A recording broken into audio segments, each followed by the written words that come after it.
Bonjour à tous, alors aujourd'hui je voulais vous présenter ma nouvelle acquisition. C'est une punchboard donc de chez We Are Memory Keeper. L'idée c'est de pouvoir faire des pochettes, hein. Vous voyez ce genre de petites pochettes. Alors c'est la première fois que ça m'arrive, en fait j'ai vu une vidéo Instagram de la marque et je me suis dit ah il me le faut.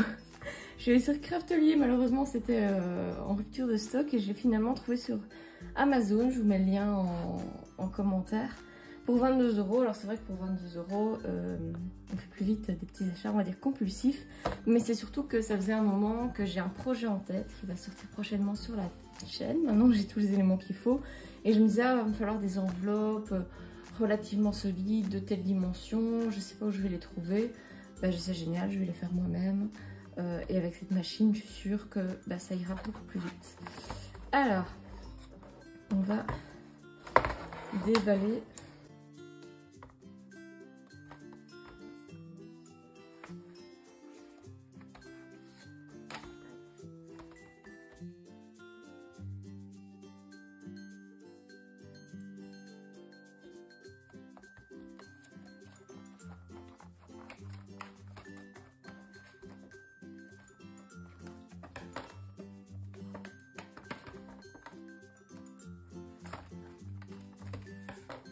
Et voilà.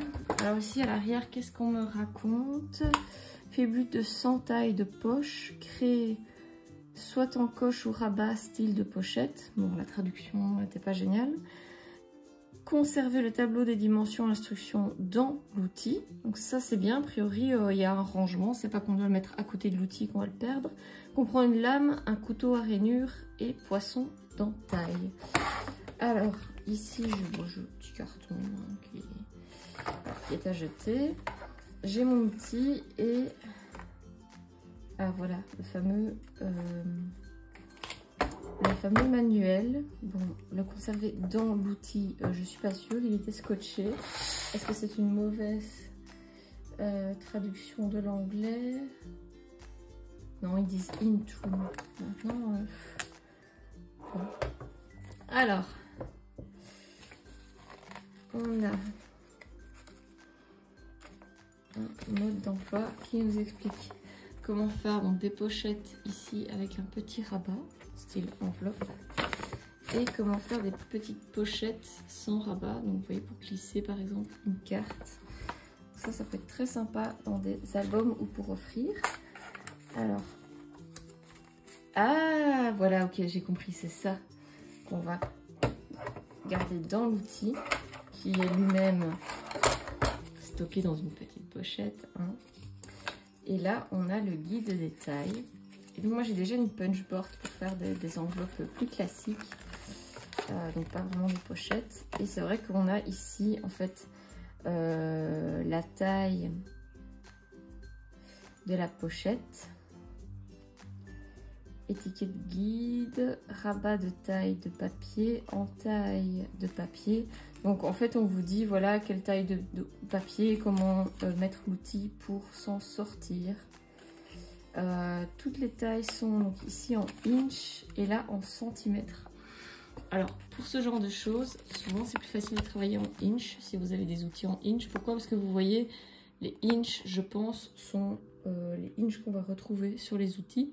Parce que les inch souvent c'est 2/3, un demi, un quart, etc. Donc c'est 1,75, c'est 1 plus 3/4. Qu'ici pour les centimètres 7,6, 5,7, c'est peut-être plus difficile à mesurer. Alors, hop, on a ce petit outil comme ceci et on va le découvrir ensemble. Donc je vois que j'ai de quoi découper ici. Alors je sais pas si la lame se rechange parce que j'imagine qu'à un moment elle va s'user. Donc j'espère qu'on peut en racheter. Là j'ai la petite perforatrice pour faire le petit point. Donc on va commencer tout de suite par faire une petite pochette ouverte. Et donc la première chose c'est de faire un carré en papier aux bonnes dimensions. Alors Je sais même pas c'est quoi plus ou moins les inches, mais disons qu'on va faire une pochette de 3,75 sur 3,75 ou 3,25 x 4. Allez, on va faire la 3,25 x 4. Et donc ici, il nous faut un papier de 7 x 5,5. Pour que vous compreniez bien, hein, ici vous avez la taille de la pochette. Ici vous avez les petits guides où il faut se mettre en lettres et en chiffres. Ici vous avez la taille du papier si vous voulez un flap, donc c'est-à-dire ce format-ci avec une petite fermeture. Et la taille du papier si vous voulez notch, donc c'est 100 petites fermetures et vraiment ce format-là. Et en français, donc c'est pareil, taille de la pochette, centimètres. Étiquette guide, bon c'est les guides. Rabat de taille de papier, en fait c'est la taille du papier si vous voulez une pochette avec rabat. Et en taille de papier, c'est la taille du papier si vous voulez une pochette sans rabat. Voilà, tout simplement.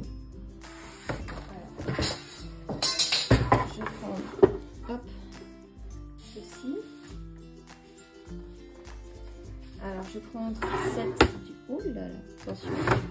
Hop, 7 inches. On est ici. Voilà. Et alors 5,5 inches. Voilà.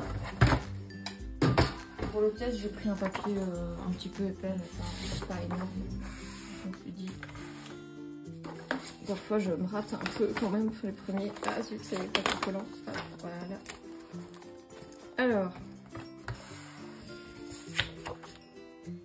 Alors, positionner le papier donc sous.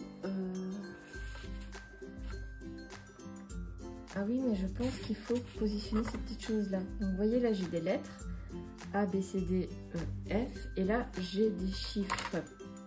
Donc, c'est parce que j'ai vu la vidéo, hein, mais sinon, good luck. Alors, ici, j'avais pris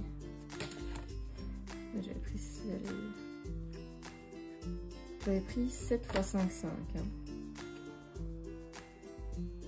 Je parie que j'ai pris des centimètres et pas des inches et je me suis déjà trompée. Parce que ici, je vois pas de 7 x 5,5. Hein. Ah si, 7. Je me souviens que c'était pied comme ça.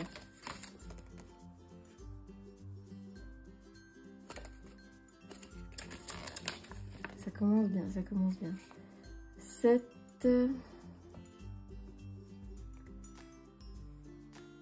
Ah, 5, 7 x 7. Ouais, on va dire que c'est ça. Mais non, ici c'est les centimètres. Moi j'avais pris les inches. Inch, on est là. On va y arriver.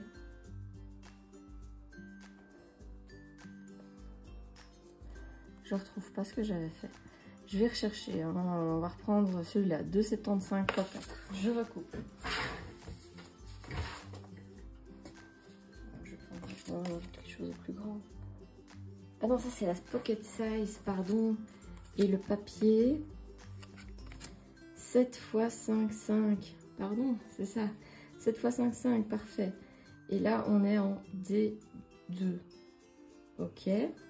Donc, je vais mettre mes petites cales à D et à 2. J'ai des petites flèches hein, qui montrent bien que je dois les positionner dans ce sens-ci. Je vais le mettre comme ça, comme sur la feuille. Placer le papier sous la trace. Première mesure de graphique, être placé sous le guide numérique. Laissez tomber les instructions, quoi. Deuxième mesure de graphique, peut être placé sous le guide alphabétique. Ok, d'accord, numérique alphabétique. Ah oui, c'est le troisième. Hein. La première, c'est découper, placer les petits bidules. Pardon, j'ai pas lu dans le bon ordre. Placer ça. Ensuite, on va faire, allez, notre lame ici. Couper les coins du papier. Donc, je vais mettre ma lame. Ah oui, d'accord. Comment ça marche cette affaire-là? Ah oui, non, je dois mettre le petit rond. fatalement dans le rail ici. Voilà, bon, pas doué, mais on y arrive. Ensuite, on va retourner le papier pour que le coin coupé soit réfléchi horizontalement. Donc horizontalement. Je vois bien sur le dessin que c'est comme ça, hein, mais du coup pour moi la réflexion elle est par rapport à l'axe vertical. Je vais faire ce qui montre. Donc j'obtiens ceci. Ensuite, ah ça c'est bien, c'est qu'on a des bras ici, vous voyez, qui s'étendent. Hop. Donc finalement l'outil est très petit, mais on a une grande surface quand même. Donc on va se retrouver comme ça.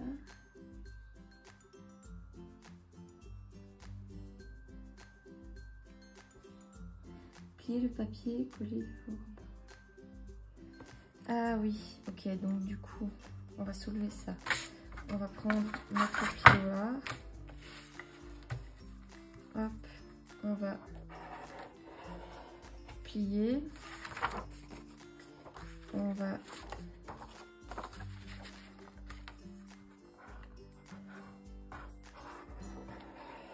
plier ici aussi, mais je devrais faire plutôt comme ceci. Hop, voilà.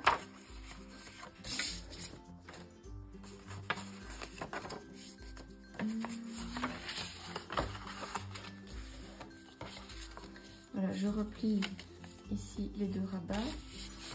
Je dois aussi plier ceci. Hop. Hop.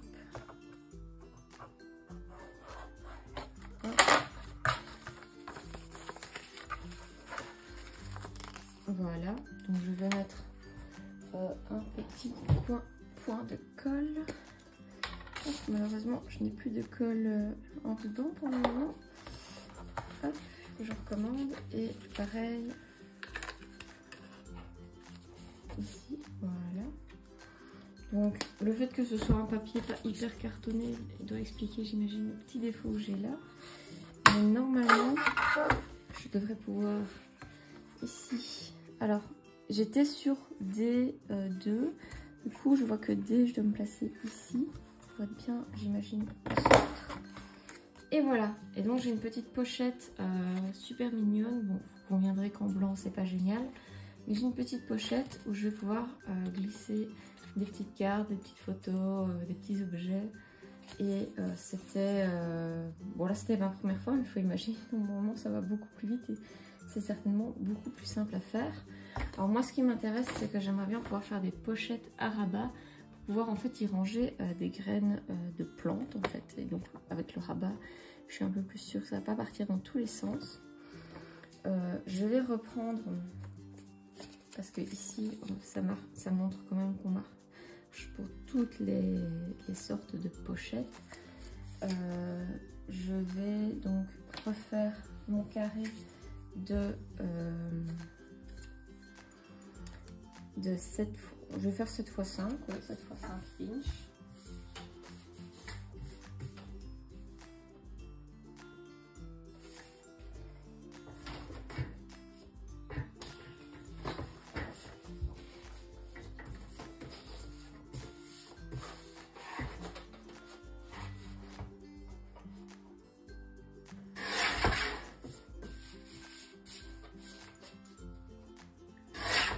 Et donc, cette fois 5 inches, on est toujours en D2. Cette fois-ci, pour avoir l'autre type, qu'est-ce que je dois faire? Je me replace, hop, comme ceci, comme tout à l'heure. Cette fois, je vais suivre les dessins et c'est tout. Et je... hop, voilà.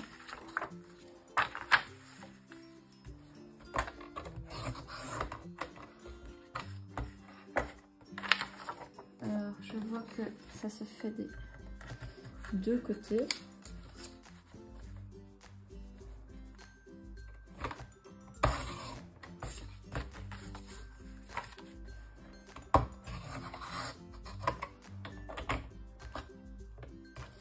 on va cette fois plier. Oups.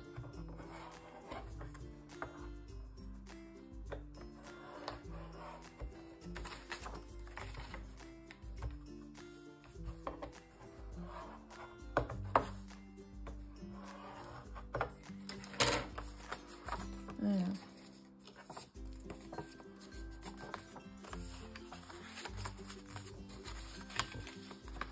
Ok, je pense que c'est un échec, que j'ai dû faire quelque chose qui ne va pas, clairement.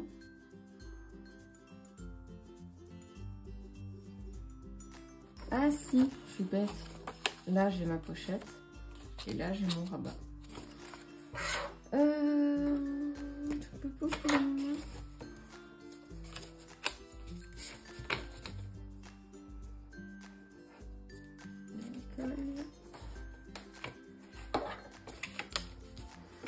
Ce qui peut être intéressant, c'est d'avoir... je vois que dans leur image, non, ici il n'y a pas de petit. Mais j'ai vu... Où est-ce que j'ai vu ça? J'avais vu une pochette avec rabat. Voilà, une pochette avec rabat avec le petit rond quand même. Et ça, je me dis que ça pourrait être sympa d'avoir le petit rond ici. C'est clairement trop tard pour pousser. Quand est-ce que j'aurais dû le faire? Je ne vois pas. Ah, peut-être si je la mets... Non. Ah, quoique si. Bon, c'est pas l'idéal, c'est certainement pas ça qu'il faut faire. Ça marche, évidemment, c'est tout de travers. Tiens, comment fait-on pour obtenir ce résultat? Parce qu'il n'est pas non plus montré dans les instructions, donc j'ai des doutes. En tout cas, c'est un chouette petit appareil parce que je vais devoir faire pas mal d'enveloppes et ça va vraiment avec les petites découpes qu'on fait ici en angle. Ça permet vraiment d'obtenir quelque chose, une belle enveloppe bien nette. Et donc il n'y a plus qu'à, il va falloir surtout que je trouve la taille idéale d'enveloppe que je souhaite. Mais avec le guide, je pense que vu qu'on me donne ici la taille des pochettes, je devrais trouver la taille qui me convient assez facilement. Voilà, j'espère que ça vous a plu, cette petite démonstration d'outils. Donc les points forts, c'est que c'est compact. Hop, je replie ceci et cela. On a un outil qui fait combien? Qui fait 17 cm sur 17. Quoi. Donc c'est même pas 20 sur 20. Et là, on a tout qui se range comme ceci. Hop. Voilà. C'est vrai que les instructions, peut-être qu'au bout d'un moment, clairement, on n'en a plus besoin parce qu'on connaît par cœur. En attendant, les instructions, je pense que je pourrais peut-être les plier. Hop. Et non, même pas, elles sont trop grosses. Je vais les ranger dans un tiroir. Mais en attendant, voilà, c'est un petit truc qui prend vraiment pas trop de place. On peut le ranger dans un tiroir. C'est vrai que ça, c'est peut-être un petit peu épais. Mais voilà, pour ceux qui aiment faire des pochettes et qui veulent gagner du temps, parce que vous devez peut-être en faire beaucoup, ça peut être aussi une occasion comme un baptême, un mariage ou autre, où on voudrait envoyer pas mal de petites pochettes comme ça, en souvenir, en cadeau, en remerciement. Eh bien, pourquoi pas, avec 22 €, vous avez un superbe gain de temps, un petit outil sympathique que vous allez pouvoir réutiliser pour de multiples tâches. Donc je suis très contente de mon achat, ça va pouvoir être réutilisable pour plein d'occasions, donc ça c'est vraiment génial. Et donc si ça vous intéresse, n'hésitez pas à utiliser mon lien en commentaire. Donc ça va rien vous coûter ou autre, c'est un lien partenaire Amazon, donc si beaucoup de gens achètent via ce lien, j'aurai peut-être une petite commission, voilà. Donc ça peut me faire plaisir, voilà. Et si la vidéo de démonstration vous a plu, c'est l'occasion